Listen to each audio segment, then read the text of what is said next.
Hello दोस्तों, स्वागत है आप सभी मित्रों का आपके अपने YouTube channel SS education study पर। तो दोस्तों यहाँ पर आप लोगों को हम बताएंगे, आप लोगों ने ऊपर देखा ही होगा थंबनेल में कि शब्द विचार यानी कि आपको सारे बताएंगे शब्द सार्थक, निरर्थक, देशज और विदेशज पहचानने के आपको तरीके बताएंगे जिससे कि आप लोग पहचान सको। तो पूरे वीडियो में रहिएगा क्योंकि इससे क्वेश्चन आपके एग्जाम में 2 से 3 क्वेश्चन तक आ जाते हैं। आपके यौगिक शब्द पूछ दिए जाते हैं, रूढ़ शब्द पूछ दिए जाते हैं, देशज, विदेशज, सार्थक, निरर्थक। तो पूरे वीडियो में रहिएगा, आपको सारा कुछ यहाँ पर सीखने को मिल जाएगा।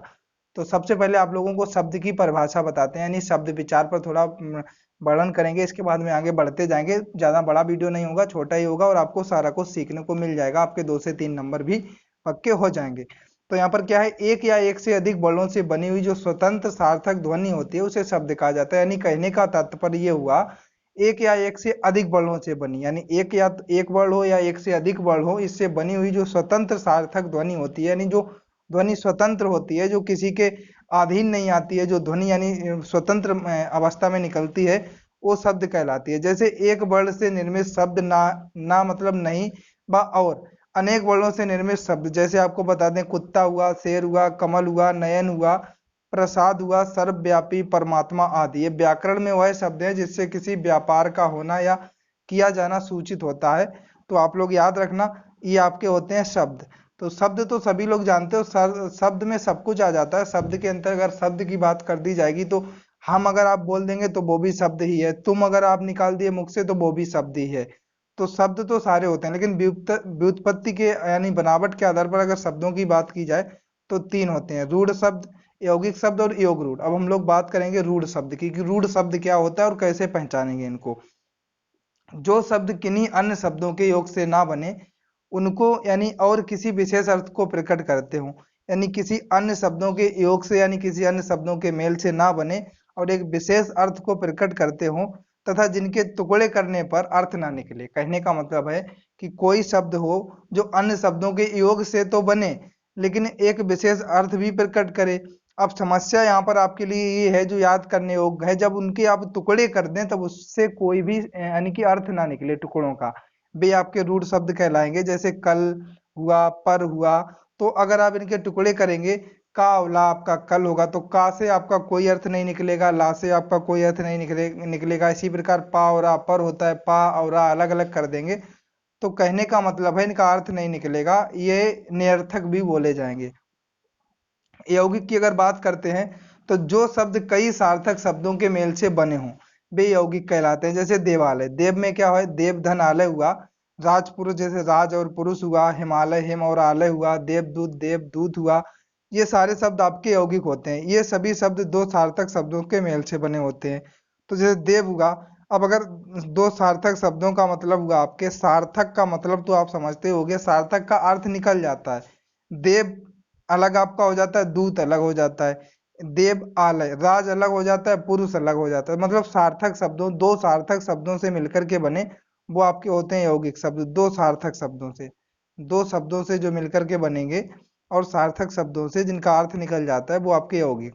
योग रूढ़ क्या होते हैं, वे शब्द जो यौगिक तो हैं किंतु सामान्य अर्थ को ना प्रकट कर किसी विशेष अर्थ को प्रकट करते हैं, योग रूढ़ कहलाते हैं। जैसे पंकज हुआ, अब ये पंकज है, ये किसकी ओर संकेत करता है, पंक मतलब कीचड़ में उत्पन्न होने वाला, पंकज हो जाता है कमल।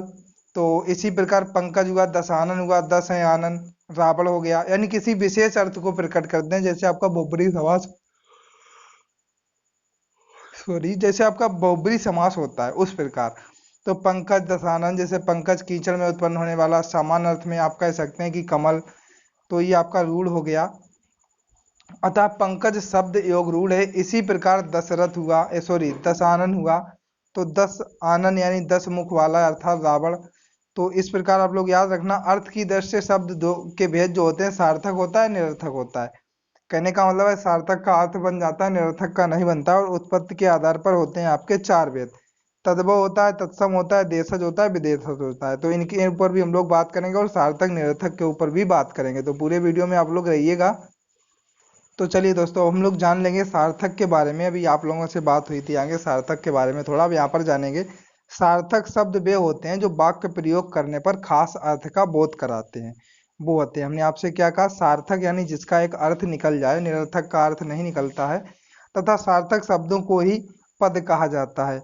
और जिन शब्दों का कुछ ना कुछ अर्थ हो वे सार्थक शब्द कहलाते हैं। मतलब कोई ना कोई अर्थ निकलना चाहिए, जैसे रोटी, पानी, ममता, डंडा, इनका कोई ना कोई तो अर्थ निकलता है। किसी निश्चित अर्थ का बोध कराने वाले शब्दों को सार्थक कहा जाता है।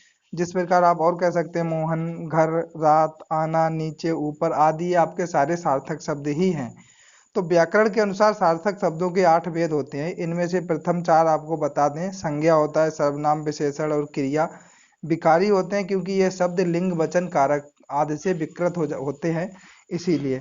तो सार्थक शब्दों के 8 जो भेद हैं आप लोग देख लीजिए। संज्ञा हुआ, सर्वनाम, विशेषण, क्रिया, क्रिया विशेषण, संबंध बोधक, समुच्चय बोधक और विस्मयादि बोधक।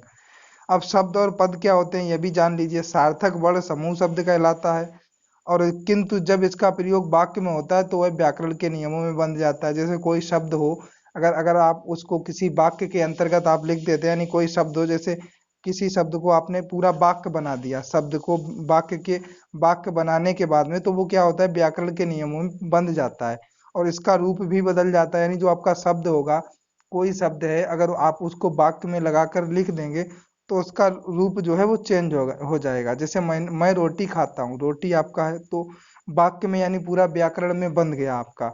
जब कोई शब्द वाक्य में प्रयुक्त होता है तो उसे शब्द ना कहकर पद कहा जाता है। भैया वाक्य में जब प्रयुक्त हो जाएगा, जैसे अभी हमने आपको बताया, तो वो फिर क्या बन जाता है, पद बन जाता है। तो आप लोग ये भी बात को याद रखना। अब आपको आगे बताते हैं, ये तो आपने पढ़ा यहाँ पर सार्थक शब्द। अब आपको आगे बताएंगे निरर्थक शब्द। अब जानेंगे निरर्थक शब्द के बारे में। निरर्थक शब्द की परिभाषा क्या होती है? जिन शब्दों का कोई अर्थ नहीं होता। हमने आपको पहले ही बता दिया था कि जिनका कोई अर्थ ना हो, निरर्थक कहते हैं। जैसे रोटी, बोटी। अब रोटी तो आपका सार्थक है, पर यहाँ पर बोटी लग गया। या कोई कोई ये कह देता है हमें नहीं खाना रोटी ओटी, तो रोटी तो आपका रोटी है, उसका अर्थ निकलता है, पर ओटी क्या होता है? पानी, बानी। तो पानी कोई कोई कह देता है पानी आनी। डंडा, बंडा, तो कोई कह देता है डंडा अंडा, हमें नहीं ले जाना। इनमें जो बोटी है, बानी है, बंडा आदि निरर्थक शब्द हैं। इन शब्दों का व्याकरण पर कोई विचार नहीं किया जाता है, क्योंकि ये निरर्थक शब्द है, इनका कोई अर्थ नहीं होता है खुद का। तो आप लोग अब समझ गए होंगे निरर्थक शब्द क्या होते हैं। जिन शब्दों का कोई अर्थ नहीं होता है उन्हें निरर्थक शब्द कहते हैं। निरर्थक शब्दों को अक्सर सार्थक शब्दों के साथ प्रयोग में लाते हैं। देखो आपको ये भी दिखा दिया गया, जैसे सार्थक शब्दों के साथ में प्रयोग कैसे। कोई होता है कि हमें नहीं करना काम आम, तो काम क्या हो गया, सार्थक। पर आम का क्या हो गया भैया, काम आम। तो काम आम भी एक आपका अर्थ स्पष्ट करता है, लेकिन जब काम आम इकट्ठा कह दिया जाता है तो नहीं करता है। इसी प्रकार रोटी ओटी हो गया, पानी आनी हो गया। इसी प्रकार मतलब जो सार्थक के साथ में निरर्थक शब्द प्रयोग में लाया जाता है। जैसे आपको यहाँ पर भी दिखा दें, होटल बोटल का खाना रोज नहीं खाना चाहिए। होटल होटल का खाना, होटल बोटल ये कह देते हैं आदमी, तो होटल है, पर बोतल, तो बोतल का आप बोतल से लगा लेंगे तो अर्थ लग जाएगा। आपने चाय बाय नहीं पी चाय बाय पिया कि नहीं, तो चाय तो भैया चाय है, लेकिन बाय क्या, टाटा वाला बाय बाय है। इस वाक्य में बाय निरर्थक है। इसी प्रकार कपड़े पड़े, तो ये सारे निरर्थक शब्द होते हैं। अब आप लोग आप बिल्कुल समझ गए हो। अगर आपको समझ आ रहा है वीडियो, तो भाई चैनल को सब्सक्राइब करना, बेल आइकन को भी प्रेस करना, उस वीडियो को आगे भी शेयर करना। अब आपको बताते हैं देशज शब्द क्या होते हैं। देखो अब देशज शब्द की सबसे पहले परिभाषा जानेंगे। वे शब्द जिनकी उत्पत्ति मूल का पता ना हो परंतु वे प्रचलित में हो, यानी जिसकी इस उत्पत्ति मूल का ना पता हो और प्रचलित में हो, ऐसे शब्द देशज शब्द कहलाते हैं। ये शब्द आमतौर पर क्षेत्रीय भाषा में प्रयोग किए जाते हैं। जैसे लोटा हुआ, कटोरा हुआ, डोंगा हुआ, डिबिया, खिचड़ी, खिड़की, पगड़ी, अंटा, तसक, चिड़िया, जूता, ठेठ, ठुमरी, तेंदुआ, फुनगी, कलाई। कहने का मतलब एक आम भाषा में, जैसे हम लोग नहीं कह देते हैं कि आपको चस्का लगा हुआ है ज्यादा, पगड़ी बांधे हो आप ठेठ देहाती हो, तो मतलब ये शब्द प्रयोग कर देते हैं जिनका कोई अता पता नहीं पता है, जिनकी उत्पत्ति कहाँ से हुई ये भी नहीं पता है, वो आपके क्या कहलाते हैं, देशज शब्द।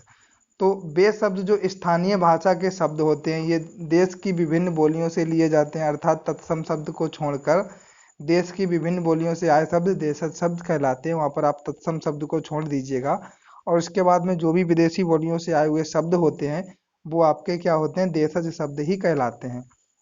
और जब हमारी भाषा में प्रयोग होने लगते हैं तो हमारी भाषा का ही वो एक हिस्सा भी बन जाते हैं। दूसरे शब्दों में आप कह सकते हैं कि वे शब्द जिनकी व्युत्पत्ति की जानकारी नहीं है, बोलचाल के आधार पर स्वतः निर्मित हो जाते हैं, उसे देशज शब्द कहते हैं। जैसे जिसकी कोई जानकारी नहीं है व्युत्पत्ति की कि कहाँ से ये शब्द आए हुए हैं, तो उनमें क्या होता है कि मतलब स्वतः निर्मित हो जाती है, एक आधार उसका मतलब ऐसा बन जाता है जब हम लोग बोलते हैं।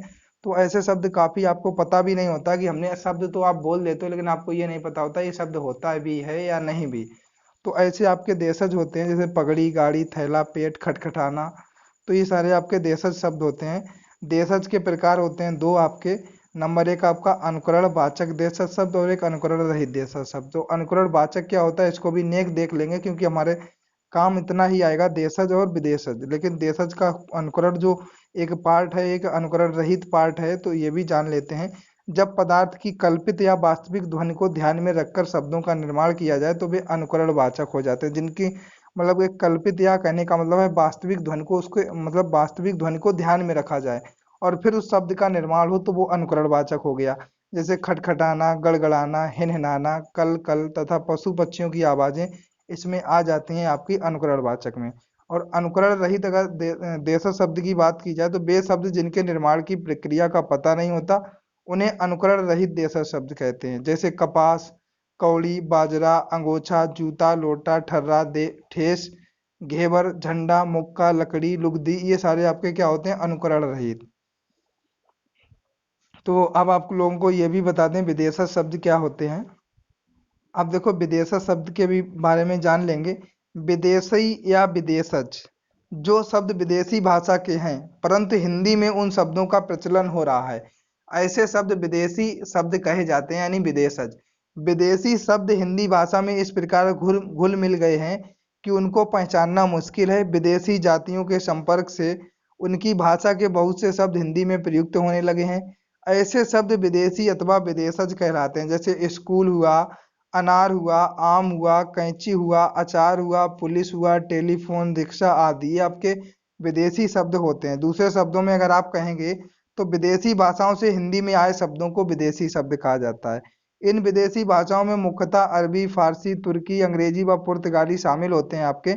ऐसे शब्द जो अपने देश से बाहर की भाषा से आकर हिंदी में शामिल हुए हों, तो विदेशज आपके कहलाते हैं। तो आप लोग इसको भी याद रखिए। उदाहरण में आपको बता दें, देखो अंग्रेजी से कौन कौन आया है, आप लोग अब इसको याद रखना। अगर आप लोग इसको नहीं याद रखेंगे, इसी में से आपका एग्जाम में आपको मिल जाएगा, हमें पता है, इतने हमने यहाँ पर उदाहरण दिए हुए हैं, इसमें से आपका आ जाएगा। School, pen, light, road, city, bus, train, ये आपके अंग्रेजी होते हैं। चाय और लीची आपके चीनी है।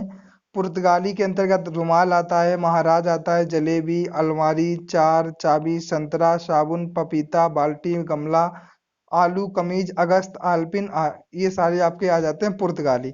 अरबी के अंतर्गत आपका औरत आता है, अदालत आता है, कानून आता है, कुर्सी आता है, कीमत, गरीब, तारीख, जुर्माना, जिला, शादी, सुबह, हुक्म, हिसाब, ये सारे आपके अरबी भाषा के अंतर्गत। फारसी के अंतर्गत आपके आते हैं आदमी, तनख्वाह, चश्मा, बीमार, मजदूर, मजबूर, समोसा, दीवार, दरवाजा, नमक, अखबार, ये आपके फारसी भाषा के शब्द हैं। फ्रेंच भाषा के आपके काजू, कारतूस, मेयर, कूपन, अंग्रेज, मीनू, सूप, ये सारे आपके फ्रेंच भाषा के हैं। देखो आप लोग ये सारे शब्द प्रयोग में लाते हो, पर आपको ये नहीं पता होता कि ये आए कहाँ से हैं। अब डच भाषा के यानी डच भाषा के कौन कौन से होते हैं, तुरूप होता है, बम जो है ये डच भाषा का है, चिड़िया डच भाषा है, ड्रिल डच भाषा है। अगला है रूसी शब्द, बुजुर्ग, स्पुतनिक और लूना, ये आपके रूसी शब्द होता है। यूनानी शब्द अकेडमी होता है, एटलस होता है, बाइबिल, टेलीफोन, एटम, ये सारे आपके हैं यूनानी शब्द। तो दोस्तों ये थे आपके देशज विदेशज। और आपको तत्सम तद्भव के बारे में तो पता ही होगा, पर आपको दिखा देते हैं कुछ उदाहरण, उसके दिखा देते हैं थोड़े उदाहरण। जैसे अग्नि हुआ, आम्र हुआ, अमूल्य, चंद्र, क्षेत्र, अज्ञान, अंधकार, ये आपके तत्सम होते हैं, जिनका मतलब जो संस्कृत से ज्यों के त्यों आ गए। और तद्भव मतलब जिसमें कुछ बदलाव हो गया। पर ये तत्सम दो प्रकार के होते हैं, एक परंपरागत तत्सम, एक निर्मित तत्सम। परंपरागत जो शब्द संस्कृत साहित्य में उपलब्ध है, जिसका प्रचलन संस्कृत भाषा में है, ऐसे शब्द परंपरागत होते हैं। और निर्मित शब्द मतलब उस शब्द को कहते हैं जो शब्द संस्कृत साहित्य में नहीं है, परंतु संस्कृत शब्दों के समान शब्द निर्मित कर लिए गए हैं, वो आपके निर्मित, यानी स्वयं निर्मित किए गए हैं, वो निर्मित। और परंपरागत आपके होते हैं जो साहित्य, संस्कृत साहित्य है उसमें जो उपलब्ध है, उनको कहते हैं परंपरागत तत्सम शब्द। नेक्स्ट आपको तद्भव बता देते हैं। वो भी तद्भव आपको पता ही होगा कि जो जिसमें कुछ बदलाव हो गया है, यानी तत्सम शब्दों में समय और परिस्थितियों के कारण कुछ परिवर्तन होने से जो शब्द बने हैं, उन्हें तद्भव कहते हैं। तद्भव का शाब्दिक अर्थ होता है उससे बने, यानी तत् धन भव, यानी उससे उत्पन्न। अर्थात जो संस्कृत से उत्पन्न हुए हैं। यहाँ पर तत् शब्द भी संस्कृत भाषा की ओर इंगित करता है, अर्थात जो संस्कृत से ही बने हैं। इन शब्दों की यात्रा संस्कृत से आरंभ होकर पाली, प्राकृत, अपभ्रंश भाषाओं के पड़ाव से होकर गुजरी है और आज तक चल रही है। जैसे मुख हुआ, मुख से मुंह बन गया, ग्राम से गांव बन गया, दुग्ध से दूध बना, भ्रात से भाई बन गया। तो मतलब जिसमें कुछ बदलाव कर दिए गए वो आपके क्या हो गए, तद्भव शब्द। तो ये तो आप लोग जानते ही होंगे। तद्भव शब्द ये आपके देखो, तत्सम ऊपर दिए गए, तद्भव नीचे। तत्सम आपका चंद्र है और तद्भव में चांद कर दिया। ग्राहक आपका क्या है, तत्सम है और गाहक कर दिया तद्भव। मयूर आपका तत्सम है, मोर हुआ। विद्युत से बिजली हुआ, बधु से बहू हुआ। नृत्य से नाच कर दिया, गौ से गाय कर दिया, ग्रीष्म से गर्मी कर दिया, आलस्य से आलस किया, श्रृंगार से श्रृंगार किया, सर्प से साप किया, कृषक से किसान, ग्राम से गांव, गृह से घर। तो ये सारी चीजें बदलाव हुई हैं, यानी आपके तत्सम शब्द होते हैं। तो दोस्तों ये आपके बहुत ही इंपॉर्टेंट चीजें थी हिंदी से रिलेटेड, जो हमने यहाँ पर आप लोगों को बताई हैं। अगर आपको सारी चीजें पसंद आई हों और आपको समझ में आई हों तो और भी अपने दोस्तों को शेयर करना। और आप लोग हमें अनअकैडमी पर भी देख सकते हो लाइव क्लास में, शिवजीत सिंह के नाम से फॉलो कर लिए अनअकैडमी पर। और वहाँ पर भी लाइव क्लास होती है। कल भी आपकी 8 बजे होगी और 9 बजे भी होगी। तो आप लोग आइएगा जरूर क्लास में। इसके बाद में दिन में 2 बजे, 4 बजे और रात में 8 बजे, इतनी सारी क्लासें होती हैं। आप लोग सारी क्लासों में आइएगा, देखिएगा, बिल्कुल फ्री में आपको क्लास देखने को मिल जाती है। चलिए दोस्तों, वीडियो को यहीं पर ख़त्म करते हैं। अगर आप लोगों को अच्छा लगा हो तो दोस्तों को शेयर ज़रूर कर देना। थैंक यू दोस्तों, मिलते हैं नेक्स्ट वीडियो में।